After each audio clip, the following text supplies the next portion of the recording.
Hi, welcome back to part 2 of the making 3D flowers out of paper tutorial. Just to do a quick review, the last tutorial we learned how to assemble the petals onto a stem. We had cut all our petals out using the Cricut Walk in My Garden cartridge. The stems are pipe cleaners, a Econo pack. And just to hold them on at the very top, Elmer's glue, and our bowl of warm water for helping to shape the petals. So that's basically all we used yesterday. Today I'm going to show you a couple of variations, and I'm also going to show you how to wrap the stems in floral tape to make them a little more realistic, or at least not look like pipe cleaners. You know, it's always a little better.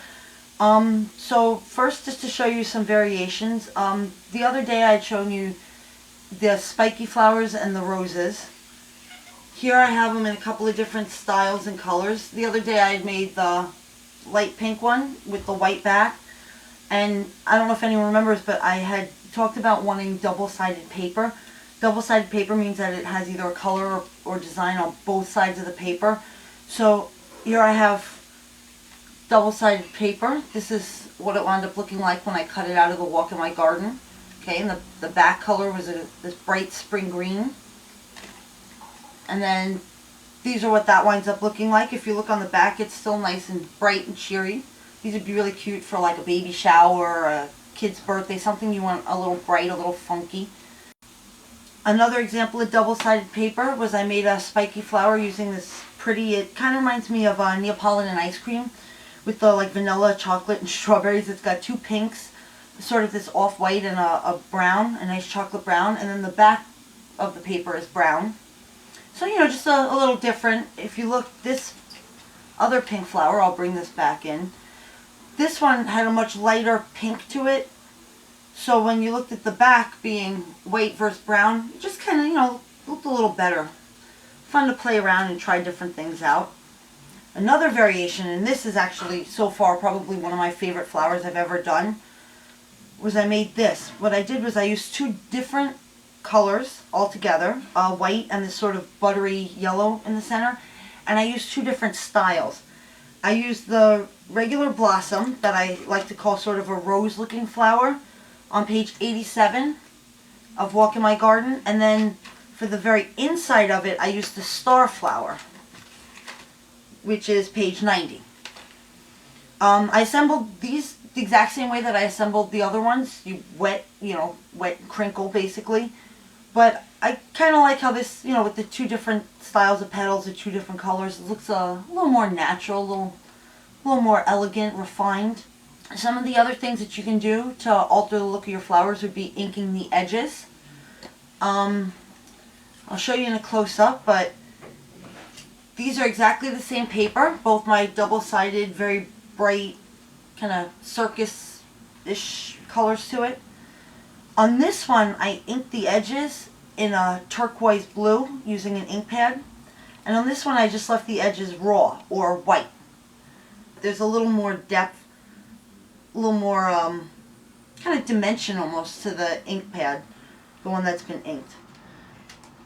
With these two flowers, on one of them I inked the edges, and on the other I didn't ink the edges. Now, because this was a not white core cardstock, but a solid core cardstock, it really, in the end, it's tough to tell the difference. I know just because I made them not that long ago, this was the one with the inked edges, but I have to really look to see a difference. When you're talking white core or white on the center of the paper, like when you rip through, it does tend to look a little more finished when you go ahead and ink the edges. So just to show you first, I guess, how to ink your edges. Nice and simple. Okay, I'm going to do big white flower, and I'm going to ink the edges in this bright turquoise blue, only because I want you to really see what I'm doing, and I know the colors will pick up better. Generally, I would maybe not go with that as my color combination of choice, but it works. Okay, so I have my Ink It Up ink pad. This is a pigment ink stamp pad. Pigment ink just happens to be a little less wet than dye ink and take a little bit longer to dry. overall. It's less liquidous, so I happen to prefer it. If you have a preference, by all means, you know, use what works for you. To ink the edges, we're just going to hold the middle of the flower and we're going to kind of tap it along the edges. Okay, get a nice tap the whole way through. Now, what you're going to notice, okay, we'll roll it along the edge. You're not going to get your ink from your ink pad all the way into these little dips of the flower. It's not going to happen. You're going to drive yourself crazy. It won't work. It's a square peg in a round hole. So what I like to do is I buy a big bag of cosmetic sponges at the dollar store. These are the things you usually put like a liquid foundation on with. And I just cut them down with a scissor because I don't even need that big of a piece. So one sponge I can probably get 8 to 10 mini sponges out of, and that's all I need. Little piece. Doesn't need to be perfectly square, doesn't need to be beautiful. You can take it, you're going to smush it down into your ink pad. Okay, you get it nice and juicy. Great thing about these cosmetic sponges is that they keep the liquid ink sort of liquidous on it, nice and wet and juicy, so you don't really have to re-ink very much. Okay, and then you're just going to kind of draw it along the inside piece. Okay, swish that in.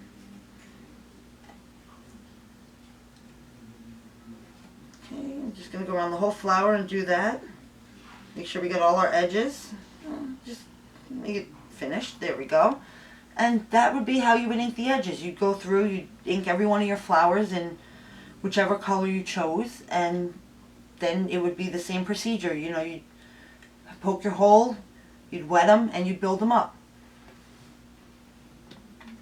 Now I'm going to show you how to wrap your stems in floral tape. Floral tape you can buy at pretty much any craft store. They sell big rolls, little rolls. I bought 2 packs in a little bag. It was on sale, so it worked. They also make floral tape in a couple of colors. I went green. You know, you're going natural, you're going natural. Now, the problem oftentimes with crafting is that I only have 2 hands. And so, being that I only have 2 hands, sometimes things get a little bit tricky to make. So what I discovered when wrapping things with floral tape is involve your third hand. So just take your floral tape, okay, take your little roll, tuck it in between your toes, like so, okay, take your flower, we're going to wrap a flower. Now I like to cut the stems down a little bit.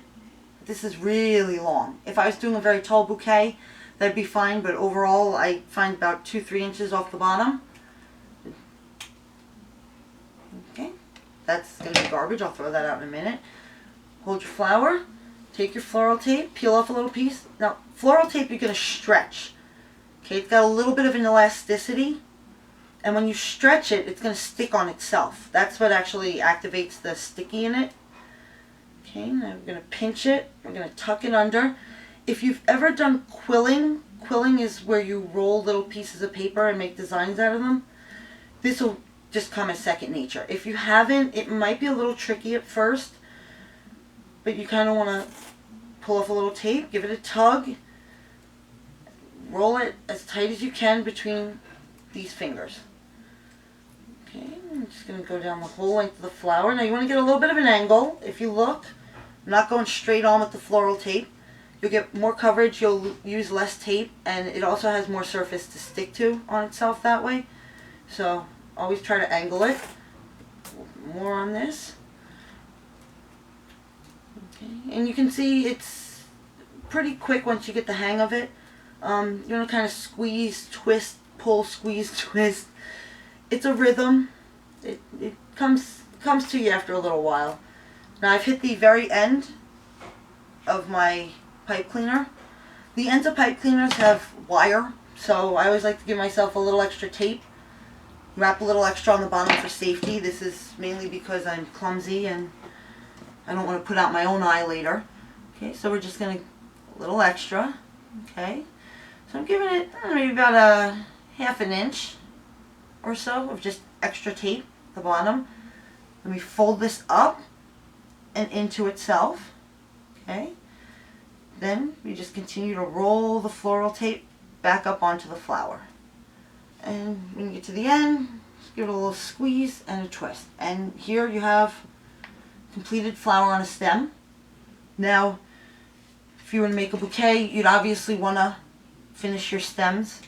When I made both my bridal bouquet and my good friend Joy's bridal bouquet, her throne bouquet, I wrapped them all. The art of bouquet making and floral designing is a whole other topic. Basically, you want to add a lot of height, a lot of depth, and a lot of dimension. By using paper flowers, you can also add a lot of funky patterns, colors, glitter paper, things that obviously would never grow in nature but can be a lot of fun. You can exactly match, you know, decor, wedding gowns, whatever you want to do. But I did say that there were a couple other things that you could do with them. If you mounted them on brads as opposed to making them on a stem, you could just use the flower buds for other crafts. So here I have a tiny, tiny little one, okay, that I made on a mini brad. The largest flower size that I used for this, the largest petal, was 2 inch. And then I went down by 0.2 of an inch increment. This was only able to be made on my Cricut Expression. The regular Cricut doesn't go by tenths of an inch, so to make something this small, you would need a more advanced Cricut. I mean, here, I'll hold it in my hand so you can see how either monstrously large my hand is or incredibly small the flower is. Now, to give you an idea of something else that can be done with them, I had made my mother a picture frame. It actually hangs on the wall, so, you know, you get an idea of the ribbon on it. And all of these are individual little flower buds that I made exactly using the technique you see here, only instead of putting them on a pipe cleaner, put them on a brad. Leaves you a nice flat back, little jeweler's glue. You can mount them right on. Here you see I added a little leaves, a little dimension with some leaves. I have big flowers that are closer to the size I'd use in a bouquet. Okay, and then I have obviously much smaller flowers. So, you know, just have fun with it. You can make any size, any color, any style, mix and match. It's a lot more fun, I find, when you just open up a page. You know, what do you like? Hey, I like this flower and I like that flower. What happens when I put them together? The only other flower that hadn't been explained in yesterday's tutorial, which I'm going to explain right now, is this one, the circus looking ones. For that one I used what they call posy, and the blackout feature. The posy is on page 84. If you look at, it's a very irregular flower shape, the posy, as opposed to the blossom, which is a little bit more regular. Give a different effect, a little different look. These could be built out of cardstock, vellum, regular pattern paper, double-sided pattern paper, white core cardstock, solid core cardstock, textured cardstock. So you're only really limited to supplies you either have on hand or can find in your craft store, or your imagination. Nothing that I made today was very expensive, but at the end of it all, it winds up looking very nice, and you know, you have a nice handmade personalized gift for someone. So thanks for tuning in again. If you like what you see, be sure and subscribe. I'll be using some of the techniques that you saw today on other projects, and I'll definitely be using the Walk in My Garden Cricut cartridge again, because it's becoming a favorite more and more. And yeah, be sure and subscribe. Thanks again, guys. Happy crafting!